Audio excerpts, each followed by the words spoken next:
Hello friends, എൻ്റെ ഒരു 11 മണി തൊട്ട് രാത്രി വരെയുള്ള ഡെയിലി നമ്മൾ ലൈഫാണ് കാണിക്കുന്നത്.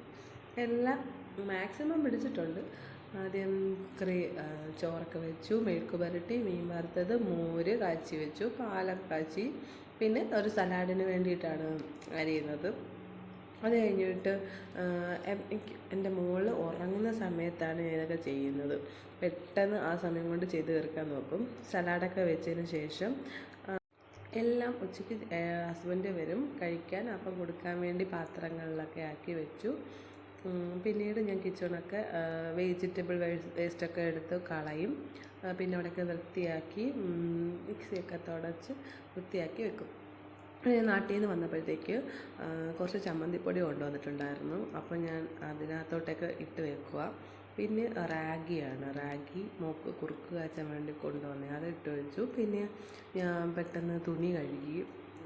കുറച്ച് തുണി ഉണ്ടായിരുന്നു. നമുക്കിവിടെ വെളിയിൽ കല്ലോ അങ്ങനത്തെ ഒന്നുമില്ല. അതുകൊണ്ട് ബാത്റൂമിനകത്ത് നിന്നും തുണി കഴുകും.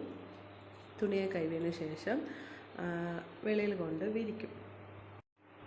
ഇത്രയും സമയം കിടന്ന് ഉറങ്ങുന്നതൊന്നുമല്ല, ഇടയ്ക്കിടയ്ക്ക് അവൾ ഉണരുന്നു. ഓരോ പണി എടുക്കുമ്പോഴും അവൾ ഉണരുന്നുണ്ട്. ഞാൻ പെട്ടെന്ന് പിന്നെയും പോയി ഉറക്കുന്നതാണ്.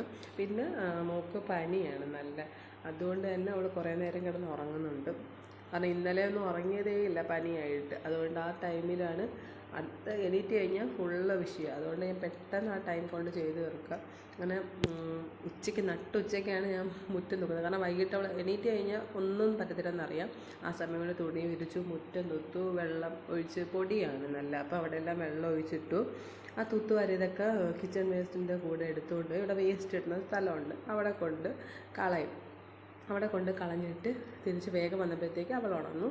ഹസ്ബൻഡും വന്നു. ഹസ്ബൻഡിന് ചോറ് കൊടുത്തു. അദ്ദേഹം അവിടെ നിന്ന് കഴിക്കുകയാണ്. പിന്നീട് ഏട്ടൻ ഉറങ്ങുന്ന സമയമാണ്. അപ്പോൾ ഏട്ടൻ ഉറങ്ങുന്ന സമയത്ത് ഇകമോൾ ഭയങ്കര ഡിസ്റ്റർബൻസ് ആയിരുന്നു. അപ്പോഴത്തേക്ക് ഞാൻ പിന്നെ എടുത്തുകൊണ്ട് വന്നപ്പോഴത്തേക്ക് അവൾ പറഞ്ഞു അവൾക്ക് പായസം വേണമെന്ന്. അങ്ങനെ അമ്മ എനിക്ക് പായസം വേണമെന്ന് പറഞ്ഞു. അങ്ങനെ ഞാൻ വിചാരിച്ചു ഇവിടെ പായസത്തിൻ്റെ എല്ലാ സാധനമൊന്നും ഇല്ല, എങ്കിലും ഉള്ള സാധനം വെച്ച് തട്ടിക്കൂട്ടാമെന്ന് വിചാരിച്ചു.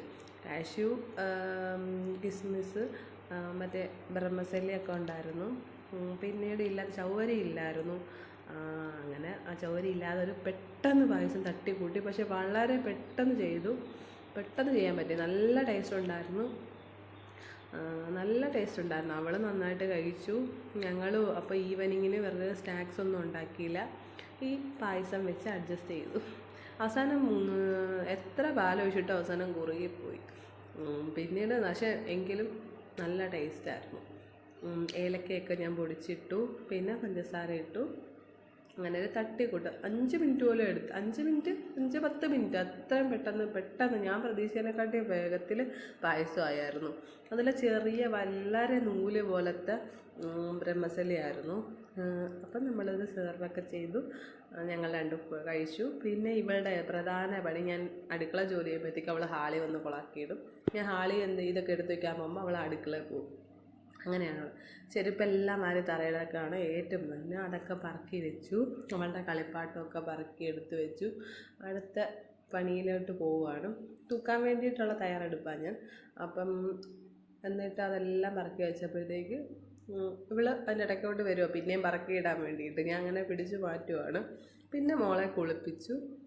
പനിയായതുകൊണ്ട് ആളാകെ ക്ഷീണിച്ചിരിക്കുക. എന്നിട്ട് ഉടുപ്പൊക്കെ ഇട്ട് എന്നിട്ട് ഇവിടെ നല്ല കാറ്റാണ്, ഫുൾ ടൈം പൊടിക്കാറ്റ്. അങ്ങനെ സ്കിന്നെല്ലാം ഡ്രൈ ആവും. അതിന് എണ്ണയൊക്കെ ഇട്ട് കൊടുത്താൽ. അപ്പോൾ നേരത്തെ ആ ഒരു ക്ഷീണം, കുറേ മരുന്നൊക്കെ ഉണ്ട്, അത് കഴിക്കുന്നതിന് ക്ഷീണം കൊണ്ട് അവൾ ഉറങ്ങി. ആ ടൈം കൊണ്ട് ഞാൻ വേഗം തുടച്ചിട്ട് ഫ്ലോറെല്ലാം തുടച്ചതിന് ശേഷം കുളിക്കാമെന്ന് വിചാരിക്കുന്നു. അങ്ങനെ എളുപ്പം തുടയ്ക്കുക. അവൾ ഉണരുന്ന ചെറിയ സൗണ്ട് കേട്ടാൽ തന്നെ ഉണരുന്ന ടൈപ്പാണിത്. അങ്ങനെ എളുപ്പം ഞാൻ പോയി കുളിച്ചിട്ട് ഇറങ്ങുന്നതിന് മുമ്പേ അവൾ എണീറ്റു. അപ്പോൾ ഏട്ടൻ എടുത്തുകൊണ്ട് വന്നു. അപ്പം പിന്നീട് ഞങ്ങൾ വിളക്ക് കത്തിച്ചു. അപ്പോഴത്തേക്ക് രാത്രിയായപ്പോൾ അവൾക്ക് വെളിയിൽ പോകണമെന്ന് പറഞ്ഞു. അത് കഴിഞ്ഞ് ഞങ്ങൾ വെളിയിലൊക്കെ പോയി. അവളെ കുറേ നേരം അവിടെ നടത്തിച്ചു. തിരിച്ച് വന്നിട്ട് ഞങ്ങൾ പയറ് പുഴുങ്ങിയിട്ട് പനിയൊക്കെ ആയതുകൊണ്ട് അവളൊന്നും കഴിക്കുന്നില്ല. അപ്പോൾ അവൾക്ക് പയറ് പുഴുങ്ങിയൊക്കെ ഇഷ്ടം. അങ്ങനെ അവൾക്ക് വേണ്ടി കഴിഞ്ഞു. പിന്നെ കുറച്ച് ഞങ്ങൾക്ക് 2 പേർക്കും പനിയായി. അവളുടേത് കിട്ടിയതാണോ അതോ അല്ലാതെ കാലാവസ്ഥയുടെ ആണോ എന്നറിയില്ല. പിറ്റേത്തേക്ക് അപ്പത്തിനാണ് ഇട്ടിട്ടുണ്ടായിരുന്നത്. അങ്ങനെ അപ്പത്തിന് അരിയൊക്കെ ആട്ടാൻ വേണ്ടി എടുത്ത് വെച്ചു. അത് കഴിഞ്ഞ് ഞങ്ങൾ ഫുഡൊക്കെ കഴിച്ചിട്ട് പോയി കിടന്നുറങ്ങി. Tata bye.